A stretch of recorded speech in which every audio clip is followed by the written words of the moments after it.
ऐतिहासिक जीत है और ये बहुत बड़ा तमाचा है नीतीश कुमार की सरकार पर।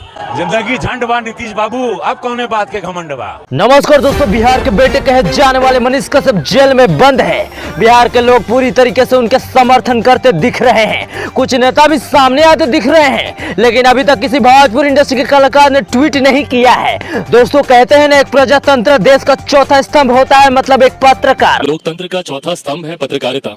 पत्रकारों को ये स्वतंत्रता देनी होगी कि भैया वो सही रिपोर्टिंग करें।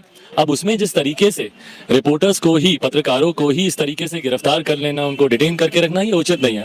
दोस्तों तेजस्वी यादव की शिक्षा पे बहुत लोगों ने सवाल उठाया है, जिसमें रवि किशन भी शामिल है। देखिए एक इंटरव्यू के दौरान उन्होंने क्या कहा था। पहली बात तो सवाल यह है कि भैया आपके पिताजी मुख्यमंत्री थे, माताजी मुख्यमंत्री थे, आप नौ कक्षा पास काहे नहीं हुए।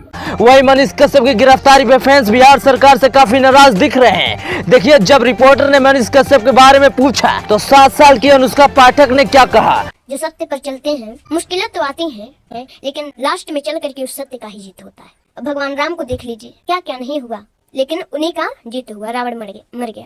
वही लोग उनकी जल्द से जल्द रिहाई की मांग करते भी दिख रहे हैं। विचारधारा है, वह आवाज था जो युवाओं के दिल में धड़कता था। बिहार पुलिस, तेजस्वी यादव, नीतीश कुमार, जितने हो, हमको भी गिरफ्तार कर लेना। ज्यादा पिछड़ापन क्यों है, सबसे ज्यादा मजदूर क्यों है, ये पूछना अपराध है। अगर ये अपराध है तो ये अपराध करने के लिए हर बिहार का बच्चा बचाता है। तो दोस्तों कमेंट सेक्शन में बताएं कि 2025 में आप किसको अपना मुख्यमंत्री देखना चाहते हैं।